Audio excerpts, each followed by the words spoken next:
반갑습니다. 저는 이제 랩 스탠다드 상황 판단 강사 최무영이라고 합니다. 저는 이제 여러분들하고 한 3, 40분 정도 같이 학습 전략 설명회 그리고 상황 판단 다들 힘들어 하시잖아요. 근데 쉬워요. 제일 쉽습니다. 제가 보기엔 뭐라 하시는 분들도 계실 텐데요. 저는 언어 논리가 더 힘든 것 같아요. 그래서 상황 판단을 여러분들이 전략 과목으로 삼을 수 있게 제가 한번 도와드리도록 하겠습니다. 한번 시작해 보겠습니다. 네, 일단 여러분들이 믿으실 수 있게 제 양력부터 좀 소개하겠습니다. 저는 20년도에 이제 1차 처음 봤었는데요. 네, 여러분들 소개하시는 말씀으로 광탈했습니다. 네, 상황 판단 60점 받았고요. 바로 떨어졌고요. 그 다음 해에 이제 열심히 공부했었습니다. 그리고 95점 받았거든요. 상황 판단. 그래서 첫 번째로 1차 합격해봤고요. 그 다음에 2차 시험장 들어가고 이제 당연히 저는 1차 준비를 오래 했으니까 2차가 떨어졌어요. 그리고 그 다음에 저는 피셋을 공부하지 않았습니다. 한 2주 정도 공부하고 나머지 시간 다 2차에다가 올인해가지고 그 해에 붙었습니다. 그리고 입법고시는 아마 알고 계실 겁니다. 21년도에 입법고시가 조금 어려웠는데 피셋 제대로 준비해 놓으니까 붙더라고요. 그래서 운이 좋아서 이제 입법고시도 한번 붙어본 적이 있습니다. 그리고 지금 강사를 하게 되면서 생활을 하면서 이제 국립대학교 가서 설명회도 좀 해봤습니다. 그래서 다행인 건 여러분들께서 좀 더 정밀해진, 좀 더 정돈된 설명회를 들으실 수 있지 않을까 생각합니다. 자, 이제 제 목차를 말씀드릴 건데요. 첫 번째는 과목 소개부터 말씀드리겠습니다. 여러분들 상황 판단 되게 모호하시지 않습니까? 되게 추상적이고. 그래서 제가 과목 소개를 먼저 해드리고 여러분들이 이러한 방식으로 공부하면 좋겠다 말씀드리겠습니다. 그리고 두 번째인데요. 여러분들이 출제 경향을 알아야 지피지기면 백전백승이라고 뭐가 나오고 뭐가 중요해졌고 어떻게 공부해야 되는지를 알아야 빠른 시간 내에 합격하지 않겠습니까? 그래서 제가 출제 경향을 말씀드리겠습니다. 직접 분석해 봤고요. 그 다음 세 번째가 공부 방법. 그래서 공부 어떻게 할 건데 구체적으로 말씀을 드려야 되지 않겠습니까? 그래서 여러분들과 함께 제가 몇 가지 문제를 풀어드리겠습니다. 그리고 마지막으로는 제 강의 커리큘럼인데 이거는 여러분들이 공부 방법 제가 말씀드린 거에서 연장선으로 생각해 주시면 감사하겠습니다. 자, 이제 첫 번째인데요. 여러분들 상황 판단하면은 딱 드는 생각이 이제 방어 과목이 뭐냐? 예컨대 합격 컷이 80점이에요. 그러면 여러분들이 한 70점 초반대에서 방어를 하는 거예요. 그리고 언어랑 자료에서 승부를 보는 거죠. 근데 저는 언어를 못해요. 그래서 저는 어쩔 수 없이 상황 판단을 극강으로 끌어올렸어야 됐습니다. 그래서 제가 시중에 있는 강의도 저도 들어봤죠. 근데 저한테 안 맞았습니다. 그래서 혼자 독방에 프린트 들고 들어가가지고 연구했습니다. 1년 동안. 그러고 나서 상황 판단이 이제 실전 가서 95점 뜨더라고요. 그래서 검증을 받고 나왔었습니다. 자, 저는 상황 판단이 크게 세 가지로 이루어진다고 생각이 들어요. 그리고 이것만 알면 저는 방어 과목이 아니라 전략 과목이 될 수 있다고 생각이 듭니다. 첫 번째가요. 일단 상황 이해해야 되죠. 여러분들은 상황 판단이 딱 봤을 때 처음 보는 소재가 나올 거고요. 처음 보는 글이 나올 겁니다. 맞나요?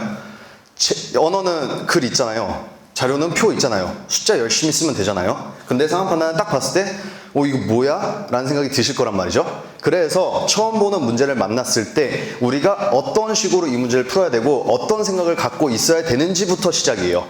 언어는 지문을 주죠. 자료는 표를 줘요. 수치를. 근데 우리는 상황 판단은 글을 읽고 그거를 내 머릿속으로 생각해야 돼요. 그래서 저는 이게 다른 과목들에 비해서 더 중요하다고 생각이 듭니다. 사고 설계가 제대로 돼야 문제를 풀든 말든 할 거 아닙니까? 여러분들 딱 봤는데 문제 모르겠습니다. 그러면 문제 버리고 도망치시지 않습니까? 그래서 그걸 막기 위해서는 우리가 이거부터 연습을 해야 돼요. 그 다음에 우리가 상황이 이해가 되고 설계가 됐습니다. 그럼 그 다음에 문제풀이가 들어가겠죠. 그리고 문제풀이가 들어갔을 때 여러분들은 실수할 겁니다. 근데요, 죄송한데 그건 실수가 아니라 실력입니다. 왜냐면요, 90분을 준 이유는 압박감 있는 상황 속에서 너네가 빠르게 문제를 풀어봐라 라는 출제위원님들의 취지지 않습니까? 그래서 우리는 그 실수라고 하는 거를 아예 처음부터 없애던가 어떻게 방어할지에 대해서도 연구를 해야 돼요. 여러분들 이것 때문에 5점, 10점 날아가면은 다 거기에 붙어 있어요. 사람들 다다다다다다. 거기서 한 문제 차이로 이기냐 마냐 싸움이 걸리는데 그러면은 실수 하나 잡으시면은 여러분들 합격하시지 않겠습니까? 그래서 저는 여기서는 거시적으로 상황 설계부터 하고 그 다음에 두 번째는 실수 막기가 중요하다고 생각이 들어요. 이거 두 개가 돼야 확실한 정답률이 생기고요. 이게 돼야 운영이 돼요. 여러분들 상황 판단은 선구안이 중요하다, 제끼는 문제가 중요하다라고 하는데요. 여러분들이 뭘 알고 뭐 한 문제 한 문제 풀어봐야 이 문제가 지뢰구나, 이 문제가 겉으로는 무서워 보이는데 속으로는 하룻강아지구나, 이걸 아시지 않겠습니까? 그래서 먼저 배운 다음에야 선구안을 논할 수가 있어요. 그래서 여러분들이 선구안부터 한다? 그거는 어불성설입니다. 그래서 이런 방식으로 공부를 한 다음에 그 다음에 운영 연습을 하는 게 맞다라고 저는 생각이 듭니다. 이게 제 수험 생활 인내 시간을 거치면서 내린 결론입니다. 그래서 여러분들이 과목 이렇게 운영이 되는구나, 이렇게 흘러가는구나를 이해해 주셨으면 좋겠어요. 두 번째인데요. 여러분들이 그렇다면 이제 출제 경향이 어떠냐? 간략하게 말씀드리겠습니다. 첫 번째, 법조문 쉬워요. 퀴즈요, 어렵거나 쉬워요. 그래서 빈익빈 부익부가 커집니다. 예컨대 2024년도 10번부터 16번 문제까지 한번 보시면요, 그쪽에 막 무슨 뭐 치킨 문제, 그 닭 뭐 살고 팔고, 그 다음 사료 문제가 있을 거고요. 31번에 MBTI라는 문제가 하나 있어요. 그런 문제들을 제낄 수 있는 힘이 필요합니다. 그리고 퀴즈가 그런 것들 빼면은 나머지는 진짜 쉬워요. 여러분들이 어차피 똑같은 2.5점이란 말이에요. 그러면은 여러분들은 쉬운 문제를 먼저 맞추는 게 맞죠. 그러니까 난이도가 1부터 40까지 이렇게 있어요. 그러면 여러분들은 아래서부터 쳐내면서 위까지 올라가면 되는 거죠. 뭐하러 처음부터 난이도 높은 걸 건드립니까? 근데 이거는 배워야 아니까 우리가 차분히 공부를 해봐야 돼요, 퀴즈는. 그 다음에 세 번째인데 선구안의 중요성. 제가 말씀을 드렸습니다. 11번부터 16번에 떴다고요. 그쪽을 못 제꼈으면은 아마 상황 판단 7, 80점대 받았을 거고요. 그쪽 제낄 수 있었으면 한 90점대 받을 수 있다라고 생각이 듭니다. 그래서 여러분들이 이 문제가 지금 글을 읽어봤더니 내가 아는 그 무서운 문제랑 비슷하네, 내가 아는 그 쉬운 문제랑 비슷하네를 견적을 잡을 수 있어야 돼요. 그러고 나면 이제 시험 운영 전략인데요. 여러분들 중에서는 앞, 뒤 나눠가지고요, 40문제를요, 20문제, 20문제에서 하프 가시는 분들이 계실 텐데요. 저는 그 방법을 별로 추천하진 않습니다. 저도 그 방법으로 연구를 해봤는데요.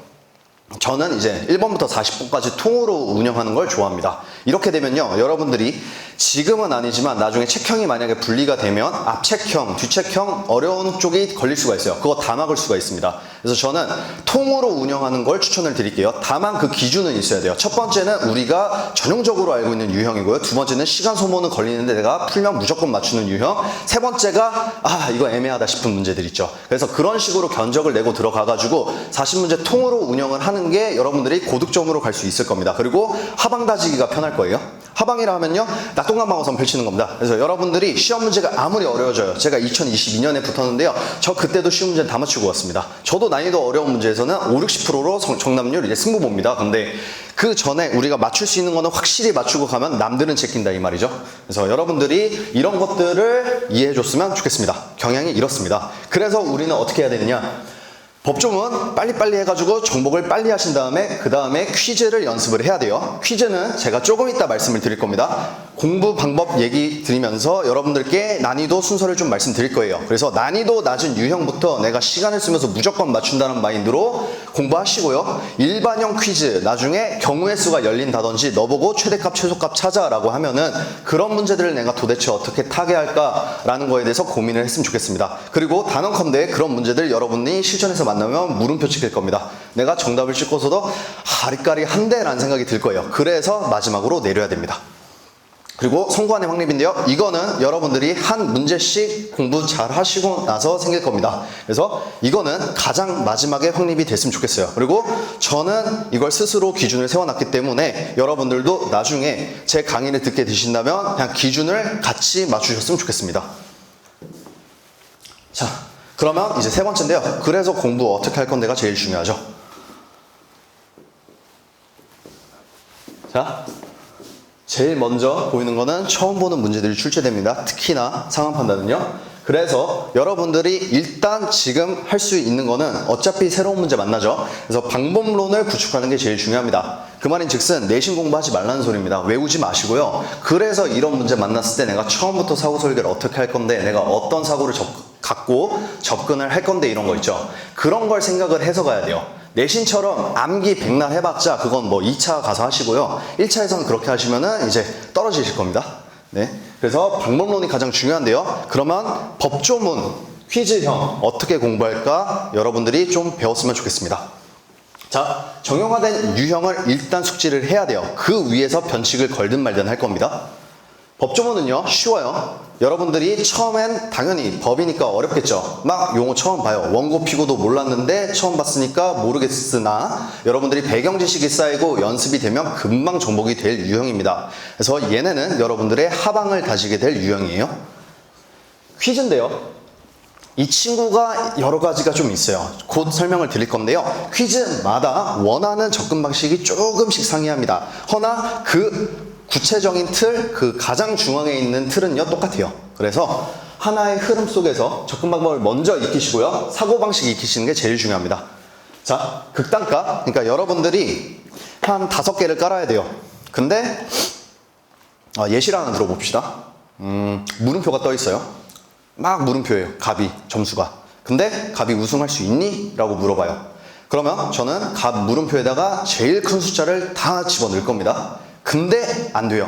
그러면 하물며 그거보다 낮은 숫자는 더더욱 안 되겠죠. 그러면 경우의 수를 바보처럼 까는 게 아니라 하나 깔고 끝냈죠. 그래서 여러분들이 그런 식으로 극단적으로 좀 생각을 해야 됩니다. 그리고 귀류법인데요. 이건 나중에 주의재 선생님께서 언어논리에서 많이 말씀을 해 주실 건데 이거 그대로 상황판에서 같이 적용됩니다. 귀류법이 뭐냐? 예를 들어서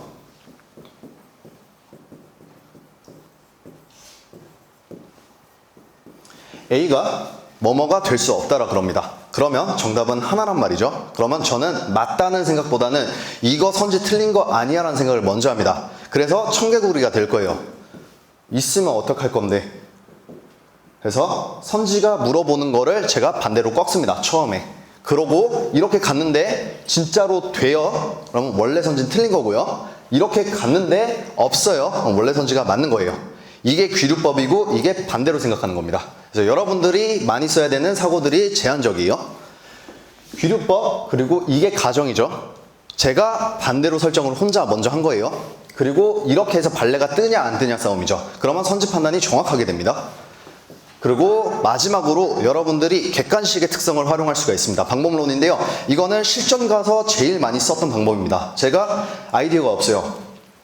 이거 퀴즈 어떻게 풀어야 되지? 할 때 저는 마지막으로 도망칠지 말지 결정할 때 선지를 보고 도망치거든요. 선지가 쓸 수 있습니다. 그러면은 전 강제로 경우의 수를 5개까지 줄일 수가 있어요. 선지는 그 안에서 뜨니까요. 그래서 저는 선지가 만약에 나한테 힘을 주는 이제 조건이 된다라고 하면요, 안 도망치고 끝까지 달립니다. 그래서 선지를 극단적으로 활용을 해요. 이게 실전 가서 여러분들이 막 멋있는 사고 할 수 없지 않습니까? 90분 동안 지금 시간은 가고 있는데 내가 생각이 안 나. 그럼 여러분들 멘탈이 깨질 거예요. 그럴 때 마지막으로 쓸 수 있는 힘이 선지에 있습니다. 그래서 선지 활용까지 여러분들이 하시면 실전에서 쓰는 것들을 많이 배우실 거예요. 이게 전반적인 상황 판단 공부할 때 가져가셔야 되는 개념들이고요. 그리고 이렇게 하시면은 그래, 유형은 여러 가지가 있겠지. 그럼 그거 어디서부터 어떻게 공부해야 돼? 라고 저에게 궁금증이 생기실 겁니다. 그거에 대한 대답을 제가 지금 드릴게요. 자, 여러분들 지금 이제 프린트 2개 받으셨을 텐데요. 저랑 같이 볼 겁니다. 일단 칠판 한 번만 봐주세요. 자, 유형은 저희는 10가지로 구분을 해요. 자, 법조문이 있어요. 법조문은 일반형, 상황 제시형, 계산형 3개로 묶여요. 그리고 일반 제시글이라는 게 있어요. 이건 뭐냐? 언어논리에서 여러분들 지문 있죠? 글. 그거 상황판단에서 그대로 갖다 쓰는 게 있어요. 상황판단적인 사고들을 요하는 그런 문제들이 있죠? 그것들이 여기에 껴져 있어요. 수리 계산형, 여러분들 자료 해석 문제 보시면은 다음 중 뭐 선정될 사람은 하면서 가장 높은 자가 우승한다, 뭐 갑을병정 무 선지 있잖아요. 그거 상황판에서도 그대로 씁니다. 그래서 이게 수리 계산형이라고 생각을 했으면 좋겠어요. 6번째인데요, 말 그대로 정보 처리형 퀴즈, 그리고 여기는 일반형 퀴즈, 아이디어, 특수 소재. 여러분들이 생각하는 그 있죠? 승점, 대결, 뭐 달력, 그 다음에 시차, 이런 것도 여러분들 싫어하시잖아요. 막 기준 달라지고 이러면 머리 아파가지고. 그런 것들 다 모아놓은 겁니다. 그리고 아이디어형, 이런 것들은 뭐 예컨대 일치차이법. 그래서 얘랑 다른 곳은 여긴데 결과가 이래서 다르네? 이런 것들 있잖아요. 그래서 그런 것들 관련해서 아이디어가 필요합니다. 그리고 얘는 상황판단 고유의 영역이라고 생각을 했으면 좋겠어요. 그래서 이쪽은 언어논리 쪽, 이쪽은 자료해석이랑 유사, 이쪽은 언어 논리랑 비슷한 것도 있고 상황 판단 느낌도 있고 나머지는 약간 상황 판단의 고유의 영역이라고 생각했으면 좋겠습니다. 그리고 마지막에 세트형. 이거는 한 지문에 문제 2개 있는 거 있죠. 그래서 이런 것들이 있는데 그러면 문제가 진짜로 어떻게 나오는지 좀 봅시다. 이거 여러 장 있는 거 있지 않습니까? 이거 2장짜리 한번 펼쳐보세요. 자, 1번 한번 보세요. 1번 뭐 땡땡조 뭐 해가지고 청원경찰은 뭐 있죠. 이게 법조문이죠. 그래서 이게 일반형 법조문이라고 합니다. 저희는. 네, 조문 있고 그 다음에 뭐 선지 있어가지고 선지 그걸로 판단하면 되는 거죠. 그럼 상황제시형 뭐냐? 여기다 그냥 상황 하나 더 넣는 거예요. 그러니까 예컨대 뭐 갑은 A는 B에게 뭐 소송을 했다. 그래서 다음과 같이 뭐 하고 있다. 이러면은 그걸 조문하고 같이 치환해서 좀 더 구체적으로 들어가는 거고요. 계산형 법조문은요, 상황 같은 걸 주면서 그래서 얘네들이 지금 뭘 범법행위를 했어요. 그래서 과태료를 먹여야 된대요. 그럼 과태료 얼마 매길지 이런 것들 있죠. 그래서 일반형 법조문에서 확장되는 거라고 생각을 했으면 좋겠습니다. 그래서 이런 것들이 법조문이다. 2번 문제 한번 보세요. 2번 문제 보시면 이거 언어 논리에 나오지 않습니까? 그쵸? 이거 언어 논리 느낌 나죠? 그래서 이 언어 논리 느낌이 나는데 이거 상관성 이런 거 있구나. 그래서 이런 문제들도 나오는구나. 일반 제시 글이죠. 3번 문제 한번 보겠습니다.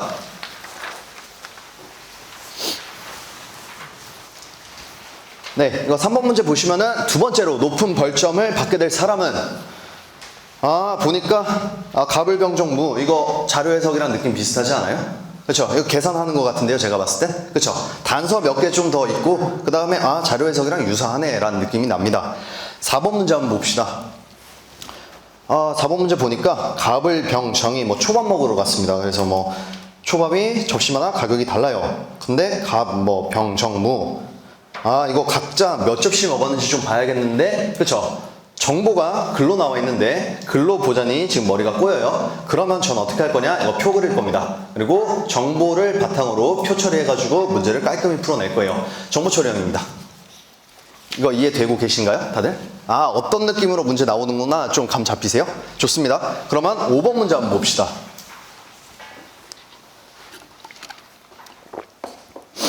도형의 모양으로 이렇게 짝지어진 것은 뭐 사각형, 오각형, 원 이런 게 나오네요. 그래서 선지를 봤는데 뭐지? 라는 생각이 들어요. 그쵸? 이거는 뭐 자료 해석 쪽에서 나온 것 같지도 않고 언어 논리 쪽에서 나온 것 같지도 않습니다. 이게 상황 판단 고유의 영역이죠. 저는 이걸 일반형 퀴즈라고 하겠습니다. 네, 상황 판단 느낌 확 나죠, 갑자기 퀴즈가. 자, 6번 문제 한번 보세요. 우리가 그렇게 싫어하는 그 승점 문제죠, 여러분들. 그래서 승점 문제 나오면 어려운데 라는 생각이 들 텐데 그거 왜 그러냐? 여러분들이 이런 문제들한테는 장벽이 좀 있거든요. 진입 장벽이. 그래서 배경 지식을 갖고 안 갖고 싸움이 좀 큽니다. 차이가. 자, 그래서 6번은 전 특수 소재라 하겠습니다. 그리고 뒤로 넘기시면은 7번, 8번 문제 보이시죠? 자, 전형적으로 이제 19, 20, 39, 40에 나오는 세트형입니다. 자, 세트형 문제는 이제 다양한 유형들이 다 혼합이 돼 있어요. 그래서 여러분들이 제일 마지막에 공부하는 게 좋을 것 같습니다. 자, 그러면은 우리가 대충 유형들이 어떻게 나오는지 좀 감이 잡히죠? 그러면 어떤 식으로 공부를 할까 한번 봅시다. 첫 번째로 여러분들이 봤을 때도 지금 법조문, 일반 제시글이 난이도 제일 쉽죠. 그냥 글 열심히 잘 읽으면 되잖아요. 그렇죠? 잘에 대해서는 우리가 공부를 할 거지만 이거는 열심히 연습을 하면 될 것 같습니다. 그래서 저는 이게 첫 번째로 잡힐 유형이라고 생각이 듭니다. 두 번째인데요. 자, 수리계산요. 이거 자료 해석과 매우 유사하죠. 아까 두 번째로 벌점이 많은 사람은 이거 열심히 잘 계산하면 되는 거죠. 그리고 단서 안 놓치고 잘 반영하고요. 계산만 잘 하시면은 여러분들이 실수할 일이 없습니다. 그리고 실수하는 것들 잘 잡으면은 방법론을 구축을 해놓으면 이런 문제들도 확실히 잡을 수 있겠습니까? 네? 그 다음은 정보처리형. 아까 그 초밥 접시 문제 있지 않습니까? 가격 문제. 그거는 봤더니 표를 좀 그려야 될 것 같아요. 맞죠? 좀 더 추가적인 작업이 필요한데 제가 정보를 이쁘게 가공하는 법, 정보를 한 번에 한 곳으로 옮겨서 작업장을 한 번에 펼치는 법 등을 배우면 금방 극복할 수 있을 것 같습니다. 그리고 그 다음에 해야 되는 게, 자, 이거 이게 아마 먼저 잡혀요. 그 다음에 이제 상한 판단 고유의 영역이 잡히실 겁니다. 왜 그러냐? 경우의 수 열거든요. 자꾸 상한 판단 쪽은. 왜냐면은 여러분들이 상한 판단을 이걸 잘 생각해 보시면요. 여러 가지 경로가 있어요. 그 중에 최선을 선택하라고 물어보는 과목이죠. 당연히 여러분들은 시행착오를 하게 되실 겁니다. 실전에 가셔서. 그래서 여러분들은 상한 판단 고유의 영역에서 이제 경우의 수 같은 걸 열 때 무섭잖아요. 최대값, 최소값, 내가 이거 진짜 잘 찾은 거 맞아? 라는 의문 부호가 붙을 겁니다. 그래서 그 방법들은 조금 더 연습이 많이 필요하고요. 정복하는데 시간이 좀 걸립니다. 그리고 실전 가서도 이거는 저도 100% 장담은 안 합니다. 저도 이런 문제들을 도망칠 때가 있습니다. 나중에 선구안을 말을 할 때 여러분들이 알게 되실 겁니다. 그래서 이것들까지 하고 나면은 여러분들 다 했죠? 그러고 나면 세트형을 하시면서 마무리 시키시면 제일 빠르게 정복이 가능할 겁니다. 이게 난이도 순서거든요. 그리고 실전 가서도 여러분들은 아마 이런 느낌으로 문제를 풀어 나가실 거예요. 경우의 수 먼저 푸실래요? 아니면은 계산 열심히 하면 무조건 맞추는 문제 먼저 푸실래요? 저는 무조건 얘부터 풀겠습니다. 왜냐면 제 하방을 다 줘야 되니까요. 네, 여기까지 이해되실까요? 좋습니다. 그러면 아마도 제가 봤을 땐 여기 있죠. 정보 처리형까지. 여기까지가 여러분들의 하방을 다지는 방어선이 될 겁니다. 여기까지 하시면은 60점 후반대까지는 잡을 수가 있어요. 그렇죠? 그리고 아이디어형이라고 여러분들이 반드시 도망치진 않을 겁니다. 그리고 여러분들께서 한두 문제 정도는 1분 컷, 1분 30초 컷 뜨는 문제들이 있을 거예요. 그런 문제들까지 잡으면 일단 하방은 다 줬고 그때부터 보너스 게임 들어가는 겁니다. 알겠죠? 그리고 나중에 40문제 운영은 그 다음에 배우십시오. 그래서 여러분들이 하셔야 되는 건요. 일단 초시라면 문제 푸는 법을 모르잖아요. 처음부터 제대로 잡는 게 이제 도화지가 이쁩니다. 저는 처음에 회색 도화지가 됐다가 그걸 강제로 제가 혼자 지우고 다시 하느라고 1년이 걸렸거든요. 근데 여러분들은 그런 우를 범하지 않았으면 좋겠습니다. 그래서 처음부터 한 문제씩 제대로 연습을 먼저 하세요. 그 다음에 유형별로 혼자서 쭉 풀어보세요. 그러면은 반드시 틀리는 게 나올 거예요. 그럼 다시 복습을 해요. 그러면서 유형별로 분석이 되고 완성이 되면서 상황 판단이 요구하는 사고를 체화시킬 겁니다. 그 다음에 이제 운영으로 넘어가십시오. 자, 그러면 공부를 어떻게 해야 되느냐? 아까 저희 첫 번째로 해야 되는 건 상황을 이해해야 된다 그랬죠? 그 다음에 두 번째가 문제를 직접 풀면서 정확도를 올리는 거라 그랬습니다. 제가 네 문제를 갖고 왔습니다. 자, 한 장짜리 프린트 보시면요. 첫 번째는 누가 봐도 법조문이죠. 두 번째는 이거 계산하는 것 같아요. 수리계산 같습니다. 맞죠? 뒤로 넘기시면요. 세 번째는 이거 무슨 정보가 다양한데? 라는 생각이 들어요. 그 안에서 표를 만들어서 좀 문제를 풀어봐야 될 것 같습니다. 정보처리용으로 분류하겠습니다. 4번 보시면은 상황 판단 퀴즈인 것 같은데 일반형 퀴즈로 분류하겠습니다. 네, 그래서 이렇게 네 문제를 저희가 풀면서 어떤 느낌으로 상황 판단 공부하는 게 제일 최선일까를 한번 귀납적으로 경험해 봅시다. 자, 시간을 좀 드릴 테니까요. 1번 문제 한번 보시고 어떻게 풀지 견적 좀 잡아 보십시오.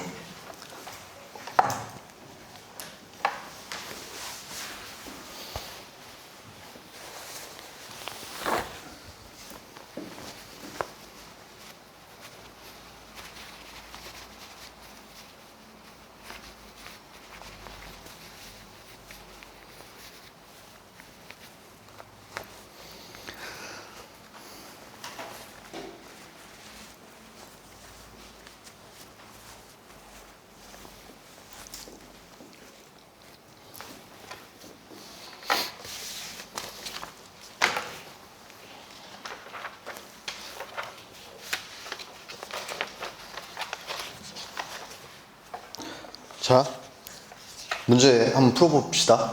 딱 발문을 읽어봤더니 문제가 귀유 허가할 수 없는 경우는 이라고 하고 있죠. 자, 옳은이면은 제가 봤을 때는 편해요. 그냥 일반적이니까. 근데 옳지 않은입니다. 허가할 수 없는 경우. 그래서 여러분들이 혹시나 헷갈린다면은 옆에다가 적으십시오. 어디다가요? 선지 옆에다가. 왜냐면은 여러분들이 가장 마지막에 눈길이 갈 곳은요, 선지입니다. 맞나요? 선지에서 1, 2, 3, 4, 5 중에 하나 택할 거 아니니까. 그럼 바로 선지 옆에 있으면 여러분들이 마지막에 한 번 더 나한테 브레이크 걸 수 있죠. 일단 그거부터 시작하십시오. 조지생 분들은요. 아마 전 여기다가 허가 X부터 쓸 거고요. 그 다음에 발문 쭉 가면은 귀유 허가가 뭐지? 라는 생각이 들어요. 저도 이거 처음 봐요. 귀유 허가라는 거. 그래서 나중에 각주를 봐도 좋고요. 먼저 선지 옆에다가 쓰면서 여러분들은 자연스럽게 눈길이 아래로 먼저 내려가져요. 그 다음에 살짝 봤더니 무슨 경우들이 있습니다. 맞죠? 그래서 무슨 뭐 경우가 있나 보다. 그러면 이거 케이스 바이 케이스로 좀 따져줘야 되는 것 같은데 라는 생각하고 이제 조문 따러 가야 되죠. 그러면서 저는 그냥 귀유라는 게 보였어요. 그래서 그냥 보고 갔습니다. 특별 휴가 같은 거구나. 그러고 이제 조문을 분류를 할 건데요. 일단 자세한 얘기는 나중에 전 강의에서 하겠습니다. 저는 구분부터 해놓겠습니다. 그러고 나서 귀유 허가가 제일 궁금해요. 귀유 허가가 어떤 케이스에 하는데 귀유 허가라는 거에 목적을 두고 전 빠르게 읽겠습니다. 봤더니요. 뭐뭐로서 뭐뭐 한 사람은 다음 갖고 어느 하나에 해당할 때 귀유를 허가할 수 있답니다. 귀유 허가 떴어요. 이거 케이스 봐줘야 되는 것 같아요. 근데 뭐뭐로서입니다. 그러면요. 이게 1번, 이게 2번이라 합시다. 그러면 1번과 2번 조건을 다 충족을 시켜야 귀유 허가 맞아요. 하나라도 안 되는 순간 귀유 허가는 못 받습니다. 그리고 아래 봤더니 저거는 못 외울 것 같아요. 전 그 단시간 내에 못 외울 것 같기 때문에 빠르게 단서가 있는지만 확인을 하면서, 그러니까 특별 케이스가 있어 없어만 보면서 빠르게 스캔하겠습니다. 그러면 제 눈길은 어떻게 갈 거냐? 이렇게 갈 거예요. 거의 비슷한 느낌으로. 무슨 경우가 있구나. 단서는 없네. 그럼 나중에 케이스 바이 케이스로 따져주면 되겠다. 그러고 나서 2항을 갔는데요. 다음 갖고 어느 하나에 해당하는 사유는요. 1항에도 불구하고 이걸 허가한답니다. 그러면 전 여기까지 읽고 나서 무슨 사고 설계를 하느냐. 지금 조문이 2항이 1항을 무력화시키죠. 그러면 제가 문제를 풀면서 볼 순서는 뭐냐면 얘가 1이에요. 왜냐면은 지금 앞에 걸 무력화시켰잖아요. 이래서 조문을 다 읽고 시작하는 게 좋아요. 법조문은. 왜냐면 뒤에 가서 단서가 무력화하는 애가 있고요. 앞에 거에서 특별 케이스만 몇 개 가는 게 있어요. 그래서 이럴 때마다 단서 보는 순서가 달라집니다. 봤더니 이렇게 가면 될 것 같아요. 맞죠? 눈길은. 일단 여기서 끊기면 귀유허가 바로 발생입니다. 그 다음에 안 되면 여기로 가서 뭘 봐야 되냐? 이거부터 봐야 돼요. 이거부터 보고 나서 어느 하나에 해당하는 귀유허가를 한다니까요. 그럼 여기서 자를 수 있겠죠? 자, 여러분들은 여기서 이거 찾는 게 쉬워요? 아니면은 이거부터 보는 게 쉽습니까? 전 시간 세이브가 여기서 먼저 될 것 같습니다. 다 똑같이 여기 보면 되니까. 그래서 조문을 다 읽고 지금 어떤 설계를 했냐 상황을 이해하고 조문 보는 순서 봤고요. 그 다음에 어느 조건부터 내가 따고 들어갈지를 결정했습니다. 이게 시작이에요. 여러분들. 상황 판단이요. 그래서 어떻게 해야 내가 최적으로 볼 수 있을까를 항상 고민하십시오. 그러면 이제 실제로 문제풀이 들어가야 되죠. 1번부터 5번 선지까지 봤을 때 지금 다 무슨 경우입니다. 특별 케이스예요. 그냥 하나씩 봐야 될 것 같습니다. 1번부터 가도 상관없고요. 5번부터 가도 상관없습니다. 이제 선지 보는 순서는 상관이 없어요. 저는 그냥 1번부터 가는 스타일이기 때문에 1번부터 갑니다.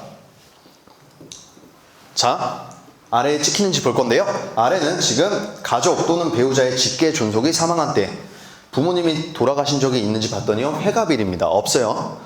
2호 보시면요. 직계비속이 홀레인데요. 홀레에 뜬 적 없습니다. 맞죠? 그러면 1번 여기 단서 조건 봤는데 없습니다. 그럼 여기 찍히는지 봐야 되는데 지금 6개월 이상 복역한 수용자로서입니다. 지금 몇 개월 복역했습니까?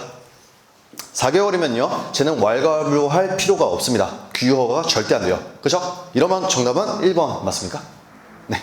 그래서 여러분들이 조문을 처음에 잘 보시면서 어떤 식으로 조문을 봐야 문제가 바로 풀릴까를 고민해 주셨으면 좋겠습니다. 이건 운이 좋아서 정답이 1번에 뜬 건데요. 1번에 안 떴어도 저는 똑같이 아래 찍고 위로 갈 겁니다. 네.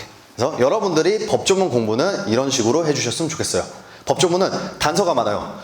일반적인 법 규정으로 저희의 모든 양태를 이제 그냥 고려하고 제한해야 되지 않습니까? 그러다 보니까 일반적인 법 규정이 많고요. 거기서 추가하게 됩니다. 그래서 다만 뭐뭐한 경우에는 뭐뭐하지 아니하다. 다만 어떤 경우에 이러지 않는다. 뭐뭐에도 불구하고 뭐뭐한다. 이런 것들 있잖아요.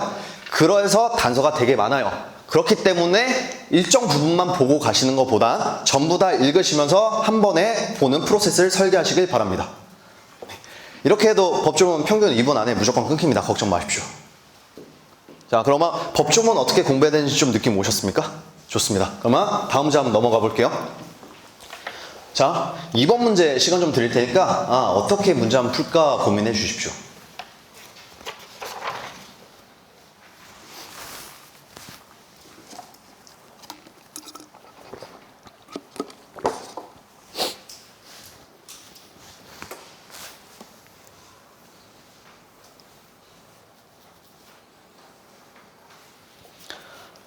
자, 문제 한번 풀어볼게요. 발문을 읽습니다. 다음 글을 근거로 판단할 때 A씨가 창의 테마파크에서 운영할 프로그램은 선지를 봤더니 뭐 하나 찍는 것 같습니다. 그리고 표를 봤는데요. 수리 계산인가? 라는 느낌이 살짝 들었어요. 아직은 확정시킬 수가 없습니다. 자, 이제 표를 읽겠죠? 정보를. 창의 테마파크 운영한답니다. 근데 후보로 정했대요. 블라블라블라. 뭐 표가 있어요. 지금 봐도 모르겠습니다. 그럼 전 빨리 아래로 단추로 내려갑니다. 전문가 학생은 각각 40점 만점제로 우선평가했다. 그렇구나. 자, 전문가 점수와 학생 점수의 반영 비율을 3대2로 적용해서 하나밖에 없으면 30% 가산. 가장 높은 점수를 프로그램 최종 선정. 그러면 지금 발문이 물어보는 건 최종 선정이죠. 그러면 전 제일 먼저 뭐가 보였냐면 가장 높은 점수입니다. 그래서 가장 높은 점수 산정을 할 때 저게 필요하구나. 그리고 여기에 단서가 있었죠. 자, 일단 합산을 하고 단서를 해야 되는데요.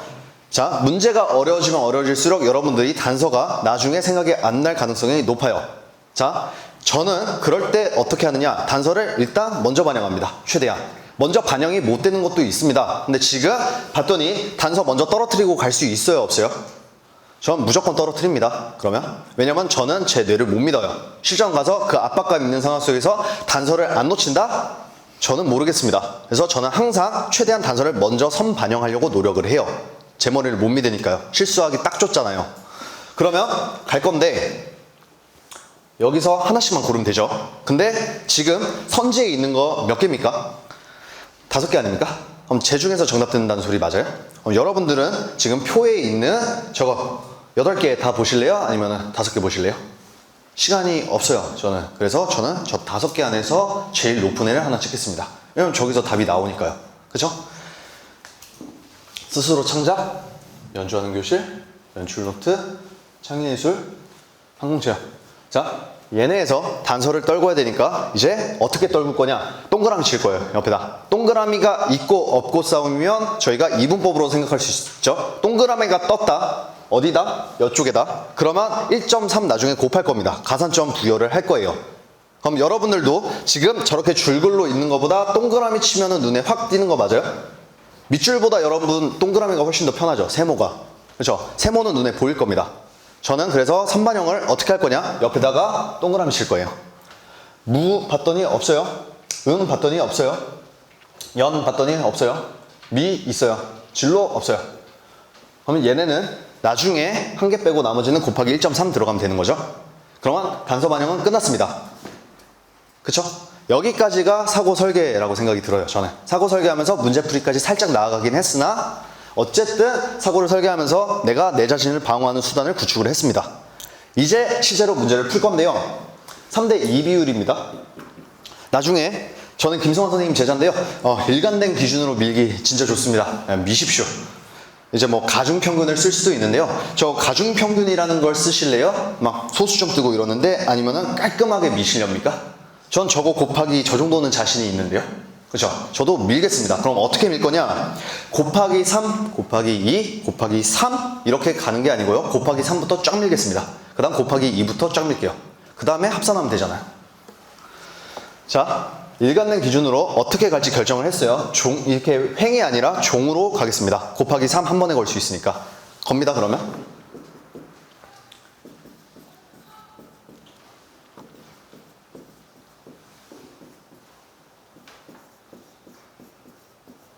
끝났어요. 그쵸? 지금 이제 가산점인데 가산점은 합산해서 들어가는 거죠. 합산만 먼저 하겠습니다.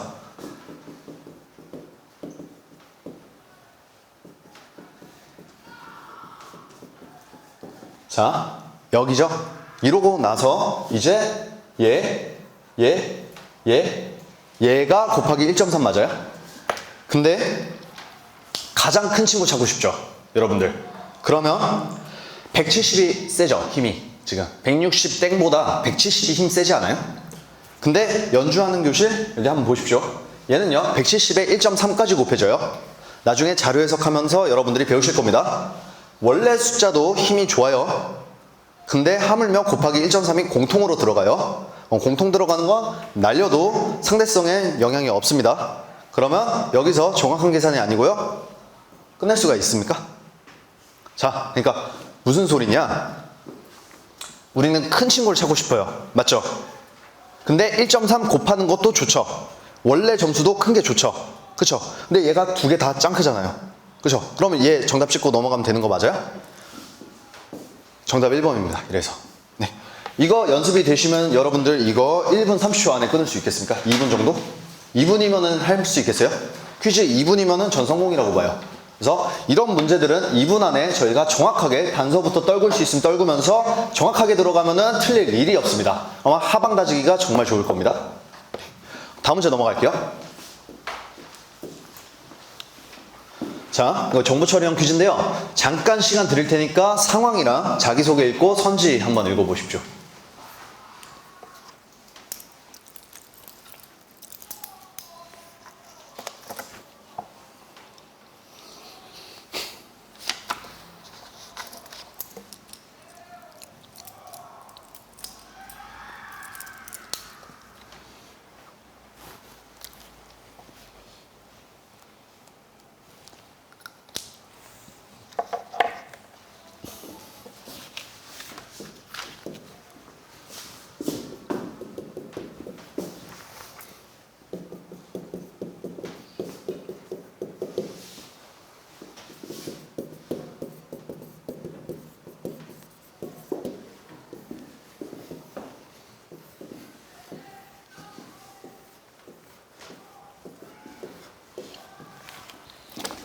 자, 이거 문제를 보시면 여러분들도 상황을 읽고 막 선지를 봤더니 선지는 일단 지금 당장은 못 쓸 것 같아요.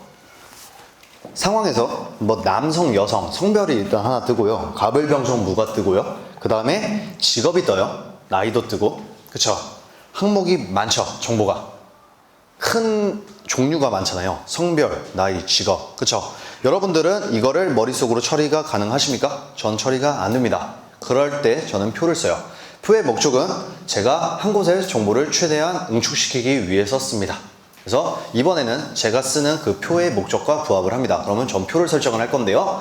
저희는 보통 3차원을 못 쓸 겁니다. 3차원은 뭐 컴퓨터가 쓰겠죠? 저희는 가면 2x2 매트릭스밖에 못 펼쳐요. 해봤자. 그러면 큰 항목을 걸어야 되는데 어떻게 걸 거냐? 일단 가불병정무를 손재가 물어봅니다. 뭐 가불병정무 일단 정보를 봐야겠죠. 가불병정무가 남자야 여자야 몇 살이야 어떤 직업이야 가 궁금한 거죠. 저렇게 쓰면 이렇게 가불병정무의 모든 정보를 제가 한 번에 집어넣을 수 있을까요? 그래서 이게 지금은 머릿속으로만 구상이 되고 있어요. 아직 안 끝났습니다. 저는 지문 다 읽고서 설계할 거예요. 항상 표는. 일단 이런 걸 그리겠다가 제 머릿속에 있고요. 자기소개 읽고 나서는 저거면 되겠다라는 생각이 들어서 이제 실행합니다. 그래서 여러분들이 처음에 1단계는요. 발문을 읽고 선지를 본 다음에 정보를 보죠. 내가 이 문제를 어떻게 풀어야 되지? 설정을 해 나갈 거예요. 그러면서 끝까지 읽고 나서 이거 설계가 됐고 이렇게 문제 풀면 될 것 같아 라고 하면 그때 시작하는 거예요. 문제 풀이가. 네, 사고 설계부가 먼저예요. 항상. 사고 설계가 잘못되면 어차피 문제 못 풀어요. 그거 문제 풀고서 어차피 실수해서 틀리니까 처음에 이러한 사고부터 잘 잡는 게 중요합니다.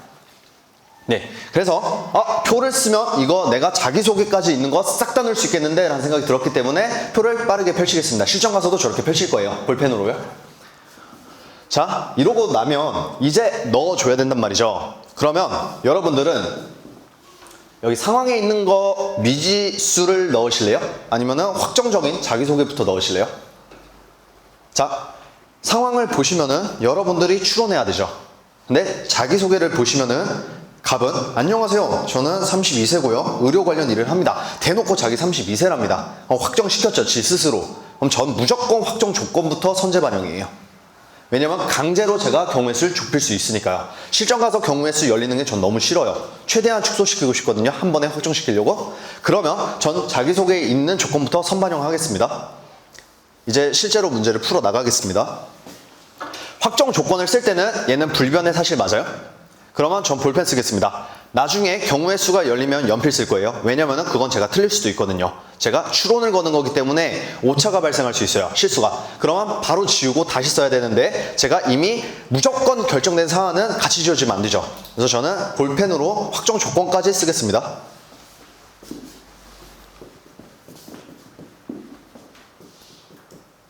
의료를 봤더니 의사 간호사입니다. 아직 모르겠어요. 방송업계 남자, 20대 남성, 반갑습니다. 저는 뭐 여성입니다. 방송업계. 그리고 이 중에 제가 막내네요. 막내라는 거는 나이 확정시킨 거 맞죠? 그러면 제가 반영해도 되겠습니까? 요리사래요? 자, 일단 제가 전공법부터 설명을 드릴 거예요. 여러분들은 확정부터 시켰습니다. 자, 항목이 있는데요. 이거 아직 모르겠어요. 여기 봤더니 20대래요. 근데 20대는요, 26, 28 둘 중 하나입니다. 그러면 저기서 확정 연쇄적으로 타고 들어갈 수 있겠습니까? 저기도 제가 볼펜 써도 되겠습니까? 자, 직업은요, 방송이 둘 떴는데 보니까 라디오 TV 드라마 감독입니다. 둘 다 떴어요. 요리사 떴고요. 그럼 한 명 남은 게 의사나 간호사죠. 그럼 제가 적어도 의료까지 쓸 수 있겠습니까? 네. 이러고 나면 이제 우리는 남은 조건들을 바탕으로 아직 못 쓴 걸로 추론을 해야 되죠. 이렇게 보면 뭘 못 썼는지 제가 기억이 안 나요. 그래서 저는 여러분들께 추천드리는 게 뭐냐, 처음부터 완전히 쓴 조건은 갈매기 표시라든지 쭉쭉 긋던지, 그럼 절대 눈길이 다시 안 가요. 그럼 시간 낭비가 없어져요. 시정 가서 이게 생각보다 큽니다. 다 썼어요. 그쵸? 이건데 지금 봤더니 여기 30, 34 두 개 찍히면 되는 것 같고, 이거는 지금 제가 쓸 수 있을 것 같습니다. 맞나요? 의료니까요. 맞죠? 썼네요. 그 다음에 여러분들은 5개 중에 4개 확정된 거 있죠. 그러면 이제 얘 연쇄적으로 더 타고 들어갈 수 있겠어요? 그러면 얘는 뭘까 봤더니요, 여성입니다. 그쵸? 그러고 이제 나이랑 직업 찾아야 되는데, 나이는 이렇대요. 여기서는 더 못 찾아요. 나이 관련된 얘기가 아닙니다. 나이 관련된 얘기를 빨리 남은 조건 중에서 제가 찾겠습니다. 봤더니요, 남자와 여자의 평균 나이는 같습니다. 자, 지금 남은 후보는 30, 34예요. 그러면 남자한테 34를 주면 여기가 30입니다. 그쵸? 높아지죠? 그러면 안 된다는 소리 맞아요? 제가 귀류법을 살짝 걸었습니다. 30을 넣어봤더니 34를 넣어봤더니 안 돼요. 그러면 반대편이죠. 30이죠. 확정시켰어요.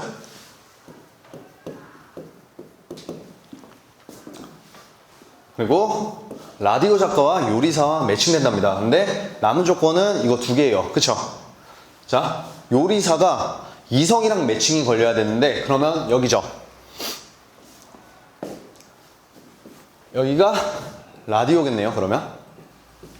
그러면 저희가 둘 중에 하나를 확정시켰어요. 그럼 다른 하나도 자동 확정이죠. 끝났습니다. 이러고 선지 판단하겠습니다. 그럼 정답 5번 지켜요. 네. 그래서 어떻습니까? 정보 있는 대로 차근차근 정리를 해야 되는데 표를 그리는 이유를 아시겠습니까? 여러분들이 다양한 항목이 있고 다양한 정보가 있다면 여러분들의 뇌로 머리로 처리하려고 하면은 반드시 고장이 날 겁니다. 실전 가서 이렇게 먹통이 걸려요. 저도 그렇습니다. 그래서 여러분들이 표를 토대로 어떻게 문제를 풀지, 근데 처음부터 추론을 거는 게 아니고 최대한 확정 조건이 있는지부터 보고, 얘는 단정이잖아요. 그렇죠? 그래서 거기서부터 시작을 해서 연쇄적으로 추론을 해 나가는 겁니다.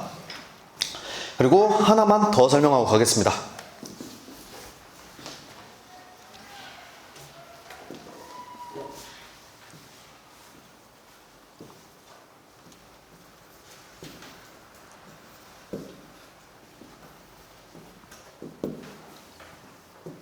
자, 실전에서 이렇게 차근차근 하기가 어렵습니다. 그러면은 여러분들, 제가 마지막으로 도망치기 전에 선지 한번 보고 도망치라 그랬죠? 자, 선지가요, 발문은 지금 옳지 않은 이랍니다. 선지가 그러면 옳지 않은 거 하나고요, 옳은 거 4개 맞습니까? 그럼 제가 강제로 우겨 넣을 겁니다. 이제부터 이게 선지 대입이고요, 이게 선지 활용입니다. 그래서 실전에서 여러분들이 정말 극단의 방법으로 활용할 수 있는 방식일 겁니다. 자, 일단 제가 할 건 뭐냐면, 여기까지는 정보 처리 가능합니까? 자연스럽게 적 있는 것부터 선제 반영한 거예요. 확정 조건부터.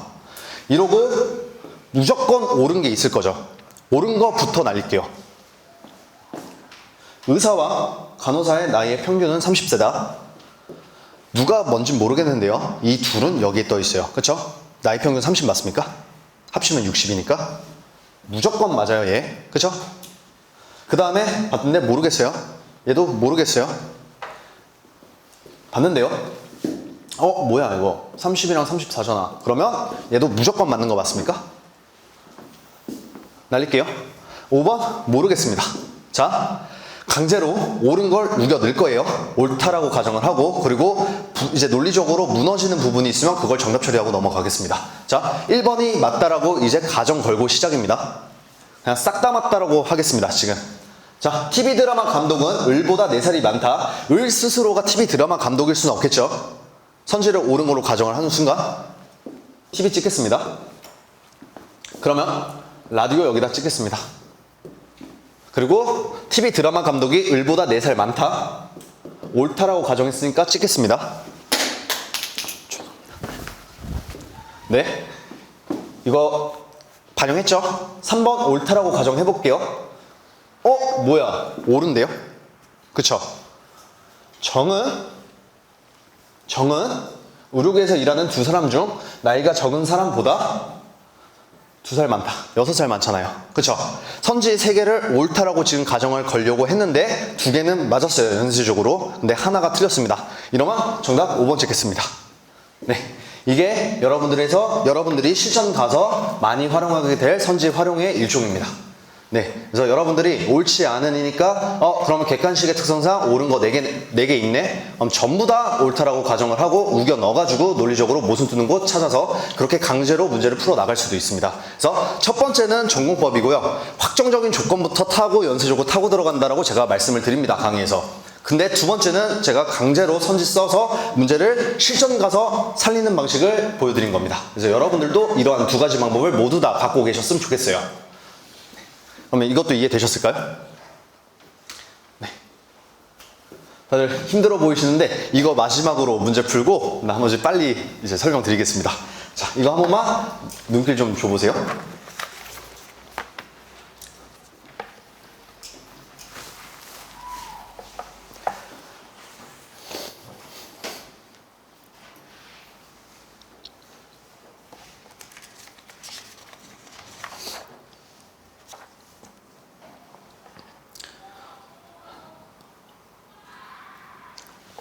자, 발문을 읽습니다.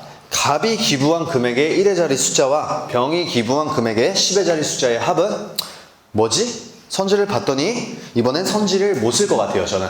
자, 선지는 나중에 확인하는 용도로만 쓸 거고요. 갑의 기부에 뭔데? 1의 자리 숫자를 봤더니 빵꾸를 뚫어놨네요. 그리고 병은 어디 있어? 그렇죠? 발문이 물어보는 게 갑과 병이죠. 그래서 갑은 일단 모르겠고 병이 뭘까 하면서 쭉 여러분들도 정보를 읽어 나가실 겁니다.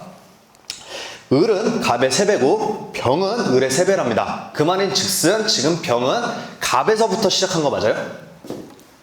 그리고 정의 기부액은 병의 3배이며 모든 자리 숫자가 3이다. 그렇구나. 그럼 지금 병도 못 찾겠는데? 라는 생각이 듭니다. 그래서 저는 드는 생각이 뭐냐? 갑이랑 병 찾아야 되는데 일단 갑부터 풀어야겠다는 생각이 들어요. 갑이 풀리는 순간 병은 연쇄적으로 풀릴 겁니다. 왜냐면은 갑의 9배거든요. 맞죠?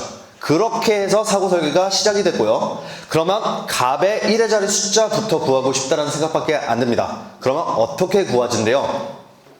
정보를 간단하게 가공을 좀 해보겠습니다.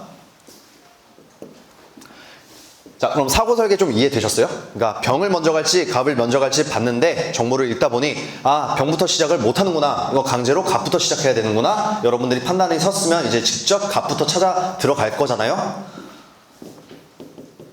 갑이요? 1, 2, 3, 4, 5, 6, 7 네모랍니다. 이게 제일 궁금해요, 저는. 을은요? 갑의 기부액의 3배. 자, 여기서 곱하기를 3배를 해보려고 할 수도 있어요. 네, 머리가 꼬여요.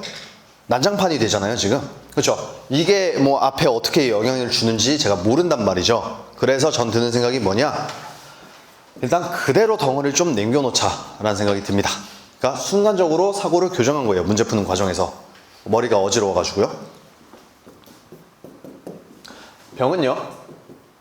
을의 3배다. 그럼 9배를 앞에다 걸어도 되겠습니까? 정은요. 27 곱하기 이거랍니다. 근데 이게 모든 자리 숫자가 3이랍니다.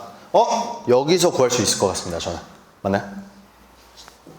지금 앞에 있는 거 간단히 정리밖에 못했죠. 근데 마지막에 추가 중보 준 게 여기란 말이죠.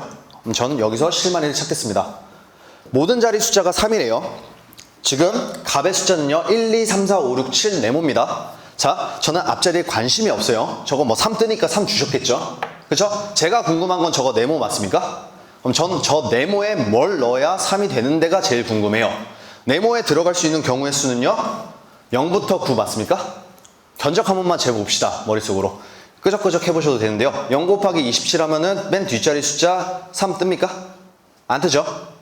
1 곱하기 27 거는 순간 뒷자리 7 떠야 안 뜨죠? 2 곱하기 27 거는 순간 4 떠야 안 돼요? 여기까지 이해되세요 다들?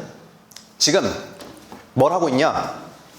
모든 자리 숫자가 3이래요.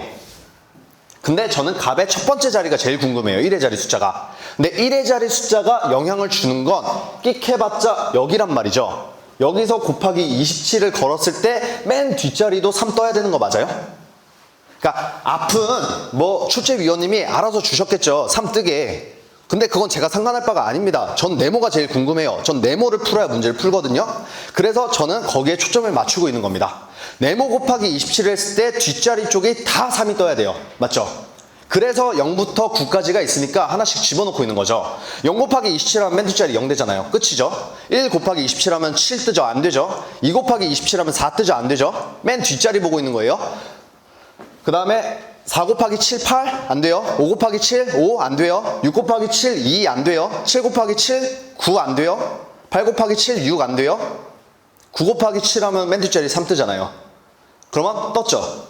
하나밖에 안 돼요. 전 처음에 이게 경우의 수가 나뉠 줄 알았습니다. 근데 네모는 9로 확정됐습니다. 이해됐어요?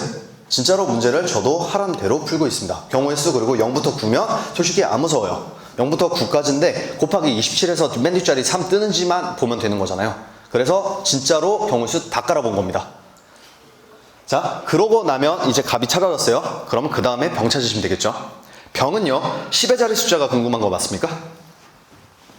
자, 병은 1, 2, 3, 4, 5, 6, 7, 9예요.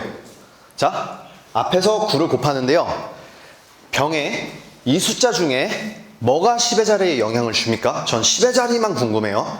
필요 없는 부분 싹 날리겠습니다. 그러면 이거 9는 일단 걸릴 것 같고 제가 봤을 때 지금 얘가 죽었다 깨어나도 지금 10의 자리에 영향을 줍니까? 못 주죠? 그럼 전 이게 아니라요 79가 눈에 보입니다. 10의 자리가 제일 궁금하니까 10의 자리에 영향 주는 애만 싸그리 찾을 거예요. 79 곱하기 9 하겠죠 그러면. 18, 1 앞자리는 구하지도 않겠습니다. 전 궁금한 게 10의 자리니까요. 1 떴습니다. 두 개 합치면 정답 4번. 네, 그래서 마지막 퀴즈 보시면은 좀 더 상황 판단 느낌 나죠. 네, 이제 언어 논리 쪽도 아닌 것 같고 수리 계산도 아니고 자료 해석 쪽도 아니고 그쵸? 그래서 일반형 퀴즈라고 부릅니다. 상황 판단 고유의 영역이에요. 네, 이런 것들은 그래서 문제가 물어보는 게 뭐야? 그러면 문제를 어떻게 풀어 나가야 돼가 가장 중요해요. 거기서부터 시작을 하고 그 다음에 사고를 이제 극단값, 귀류법 등을 통해서 문제를 풀어 나가는 게 제일 중요합니다. 그래서 항상 사고 설계 중심적으로 공부를 좀 해주세요. 네, 그러면 여러분들 대충 어떤 느낌이구나 좀 감이 오세요? 네, 좋습니다. 자, 그러면 이렇게 쭉 여러분들이 공부를 해요. 법조문부터 일반 제식을, 그리고 여기는 여러분들이 사고 설계할 때 부담이 많이 없을 거예요. 사고 설계가 언제 많이 뒤틀리느냐? 이쪽에서 많이 뒤틀려요. 그래서 여러분들이 시간이 많이 필요할 겁니다. 이쪽이 쭉 올라와요. 쭉쭉 한 문제씩 다 됐어요. 그 다음에 40문제 운영을 하고 그 다음에 내가 운영을 어떻게 할 건지 그 방법론을 설계할 수 있는 겁니다. 네. 그래서 이제 운영법을 말씀을 드릴 건데요. 자, 여러분들 처음부터 40문제 하는 거 부담이 되시죠? 저는 그래서 수험생활 할 때 어떻게 했느냐? 일단 20문제부터 했어요. 결국 이 20문제를 할 때 갖고 있던 선고안의 기준, 그 다음에 운영 방법을 40문제로 확장을 하면 여러분들이 중간에 디딤돌을 하나 놓을 수가 있어서 조금 더 부담 없이 갈 수가 있을 수가 있습니다. 그래서 40문제가 된다? 그냥 가시고요. 20문제부터 하고 가고 싶다 하면 그렇게 가셔도 상관없어요. 네, 힘드신 분들을 위해서 제가 추천드립니다. 저도 이랬거든요. 자, 그래서 각 문제별로 유형별 적용화된 방법을 먼저 숙지를 하세요. 그리고 이걸 반복 많이 하십시오. 그리고 검증을 해봐야 돼요. 유형별로 싹 나중에 문제 한번 풀어보시고요. 그 다음에 아, 내가 틀리는 유형이 이렇네, 아, 내가 이런 사고가 약하네, 그 다음에 그걸 다시 반복 학습하십시오. 그러고 나서 모의고사 하십시오. 저는 양치기를 부정하지 않습니다. 양치기 하루에 막 4세트씩 풀고 이런 거 있잖아요. 저도 그거 했어요. 저도 하루에 한 4세트 정도 최대 많으면. 근데 양치기 부정은 안 하는데 그거 언제 시작하느냐? 나중에 이거 다 끝나고 한 문제씩 내가 유형별 접근 기준이 완성이 됐을 때 그때부터 실험하십시오. 알겠죠? 그래서 유형별 접근 기준이 설정이 완료되고 시작이에요. 무조건. 양치기 그때부터 하는 거 뭐라 안 할게요. 그리고 20문제에서 40문제 징검다리가 필요하면 이렇게 연습하십시오. 그러면 40문제 운영은 어떻게 하는 건데요? 라고 물어보실 겁니다. 제가 제 스타일을 말씀드릴게요. 저는 크게 1번부터 40번까지 달리고요. 1트, 2트, 3트라 부릅니다. 강의에서. 첫 번째 라운드, 두 번째 라운드, 세 번째 라운드인데요. 첫 번째 라운드에서 많이 풀고요. 저 때 중요한 거는 40문제 전부 다 봅니다. 네, 잠깐이라도 읽고 견적을 세워야 돼요. 그래서 20초 정도는 투자를 할 건데요. 이때 푸는 문제가 뭐냐? 빨리 가야 되잖아요. 신속성이 생명이에요. 그리고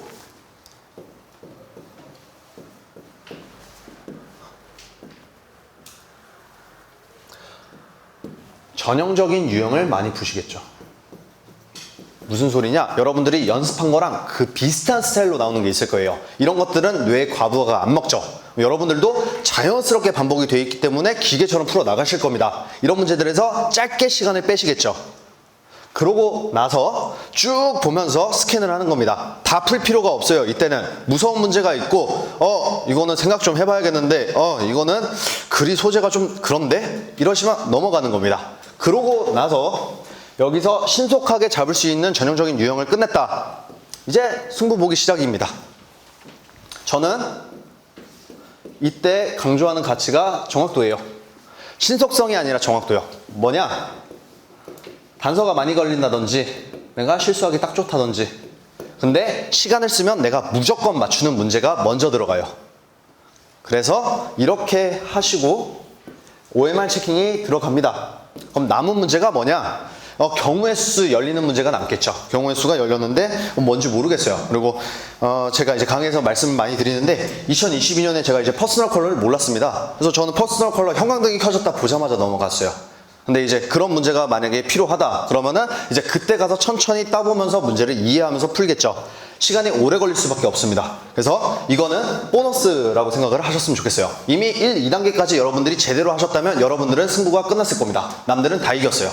네, 저라면은 상황 판단에서 합격 컷 아래로 점수가 떨어질 리가 없습니다. 이해되셨을까요? 사진 다 찍으셨죠? 네. 그러면 여기서 이제 저 같은 겁쟁이들은 뭘 하느냐? 한두 문제를 4, 5분 잡고 풀어요. 무조건 맞춘다는 생각으로. 근데 이제 야수들은 어떻게 하느냐? 선지 추리기가 들어갑니다. 뭔 소리냐? 쉬운 선지들 있죠. 선지 제낄 수 있는 거. 5개 중에 한두 개는 제낄 수 있단 말이죠. 그러면 5개에서 지금 20%죠. 선지를 2-3개 날려요. 그러면 50%까지 올리죠. 그러고 찍기 들어가요. 네, 제 친구가 이렇게 했는데 잘하더라고요. 그래서 야수라면 내가 강심장이다. 어차피 이때 보너스니까 이렇게 들어가셔도 상관없어요. 저처럼 한두 문제를 하고 그 다음에 밀어버리십시오. 이것도 괜찮아요. 이거는 무차별이에요. 저는 왜 제 방법을 썼느냐? 저는 1, 2단계에서 한두 문제 틀린단 마인드였거든요. 그러면 남은 적은 숫자로 밀면은 무조건 2개가 맞아요. 한두 개가. 그러면은 남들을 무조건 이깁니다. 그래서 보너스 쪽은 여러분들이 취사 선택하십시오. 근데 1, 2단계에서는 신속성과 정확성은 여러분들이 챙겼으면 좋겠습니다. 이게 제 운영법이에요. 합격을 위한 상황 판단만을 했으면 좋겠어요. 여러분들도. 네. 이게 제일 중요한 것 같아요. 여러분들 합격하려고 오신 거지 실패하려고 온 건 아니지 않습니까? 그래서 초시생 분들이시라면 내가 그래서 이거 실전 가서 쓸 수 있겠어 없겠어를 생각해 보시고요. 그 다음에 과감히 내가 이거 실전 가서 못 쓰겠고 이게 너무 그렇다라고 하시면요, 과감히 버리십시오. 네, 저는 다른 친구들을 많이 안 따라갔습니다. 대세를. 네, 저는 좀 변칙을 많이 건 스타일이어서 여러분들도 스스로 나한테 도움되는 거 많이 찾았으면 좋겠어요. 이건 비단 1차뿐만 아닙니다. 2차도 그렇고 스터디도 그렇습니다.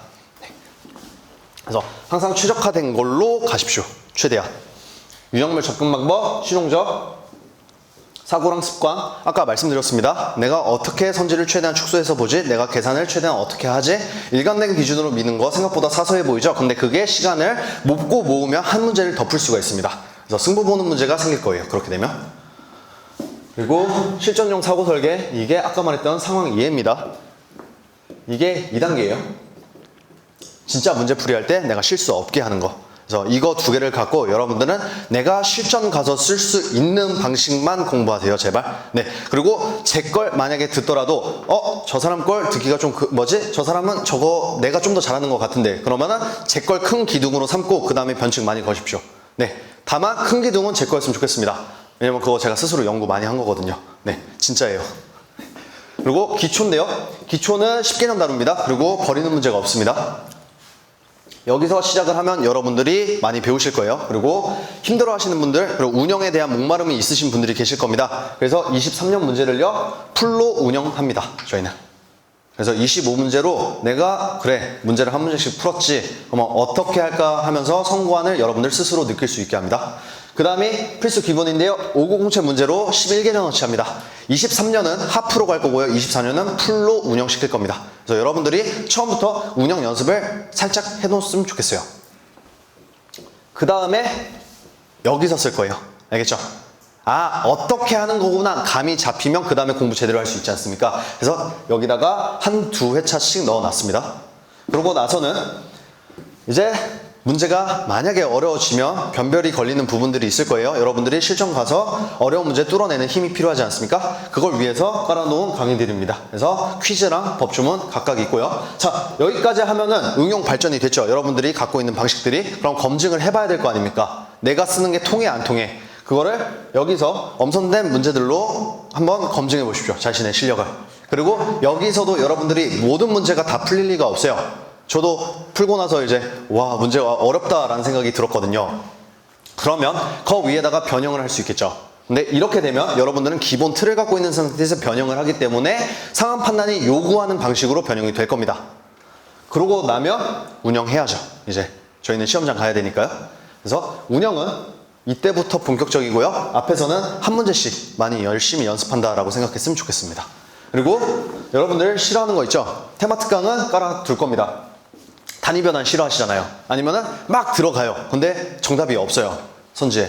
어머나 아차 하잖아요. 막 2분 3분씩 가고, 그리고 심지어 찍고 나오고 들어갔다가. 그리고 기준 잡기 시차 싫어하시잖아요. 근데 시차는 쉬워요. 네, 이런 말 하면 좀 이상해 보일 수도 있는데요. 시차는 딱 처음 설계만 제대로 되면은 웬만하면 풀립니다. 그래서 걱정 마시고요. 달력은 그리면 돼요. 안 무서워요. 그리고 달력에 대한 기초적인 특성만 알고 있으면은 웬만한 문제는 다 풀립니다. 거기다가 확정 조건부터 들어가는 거, 이런 것들은 없는 거예요. 이게 소재가 어려워서 여러분들이 무서워하는 거지, 소재만 여러분들이 연습이 되시면 나중에 편히 푸실 겁니다. 생각보다. 그래서 이 8가지 유형이 있는데 여기서 한 6개 정도만 갖고 가셔도 여러분들 성공입니다. 네, 이해되셨을까요? 좋습니다. 그래서 뭐 이런 것들이 있구나. 그리고 기산점 싫어하는데 기산점은 공식이 하나 있어요. 그래서 공식 쓰시면은 여러분들 빠른 시간 내에 기산점 잡을 수가 있습니다. 네, 저는 기산점 한 3분이면은 푸는 것 같습니다. 저도. 네, 어려운 문제도. 네, 그래서 그런 공식들을 제가 이미 기초부터 얘기를 해놨습니다. 그래서 여러분들이 많이 좀 빼가십시오. 저한테서. 알겠죠? 네, 이렇게 하면은 제 강의가 마무리가 됐고요. 시간이 좀 오래됐네요. 원래 한 3, 40분 계획을 했었는데요. 이게 막상 하다 보니까 시간이 좀 오버가 됐는데, 여러분들이 그래서 상황 판단 실수 많이 안 하시고 좀 처음부터 잘 배우셨으면 좋겠습니다. 그래서 상황 판단이 제일 무서워해요, 사람들이. 그리고 제 동료들도 상황 판단 때문에 힘들어했던 친구들이 많아요. 저도 그랬고요. 그래서 제가 갖고 있는 것들을 강의에 좀 녹여놨으니까 좀 도움 좀 많이 받으십시오. 그리고 여러분들은 제발 빨리 붙으십시오. 알겠죠? 네. 고생 많으셨습니다. 네, 여기서 줄이겠습니다.